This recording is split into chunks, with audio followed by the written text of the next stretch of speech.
கடந்த உள்ளாட்சி தேர்தல்ல 1 மணி நேரத்துக்கு 1200 ஓட்டு கள்ள ஓட்டு போட்டவங்க திமுக கட்சி. அப்ப இன்னைக்கு வந்து நெருக்கி 6 கோடிக்கு மேல இன்னைக்கு வாக்காளர்கள் இருக்கிறாங்க. 2025 இதுபடி. அப்ப அதில வந்து இன்னைக்கு நெருக்கி வந்து 5,00,00,000 ஒரு 60,00,000 பேருக்கு வந்து இப்ப வரைக்கும் இந்த எஸ்ஐஆருக்கான ஃபார்ம் குடுக்கப்பட்டதாக தகவல் தெரிய வருகிறது. இது நவம்பர் 4ஆம் தேதி ஆரம்பிச்சர்றாங்க. அப்ப வந்து இது வந்து டிசம்பர் 4 வரைக்கும் தொடரும். அதற்கு பிறகு அதற்கான அந்த திருத்தங்கள் இதெல்லாம் செய்றதுக்கான ஒரு பீரியட் இருக்கும்.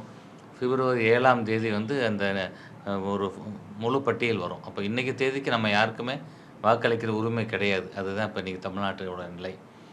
இத வந்து அப்ப திமுக ஏன் பயப்படுறாங்கன்னா, இதுதான் மெயின் காரணம். அவங்க வந்து இந்த கள்ள ஓட்ட நம்பி தேர்தல சந்திக்க இருக்கிறாங்க. ஒண்ணு அதுவாக இருக்கணும்.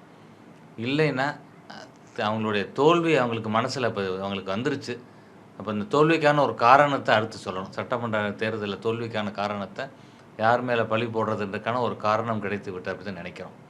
இப்ப வந்து தமிழக முதல்வர் வந்து இத வந்து எதிர்க்கிறாரே, அவருடைய தந்தையார் திமுகவுடைய முன்னாள் தலைவர் கருணாநிதி அவர்கள் 2016 பிப்ரவரி 8ஆம் தேதி அவருடைய Facebookல வந்து அவர் வந்து பதிவிடுறார்.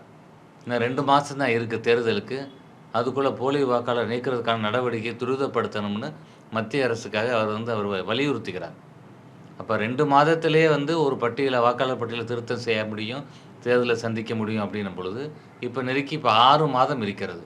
அப்ப ஏன் பதறணும்? தமிழக முதலமைச்சர் பதறதோட காரணம் என்ன? இது வந்து எல்லாருக்குமான ஒரு சந்தேகம்.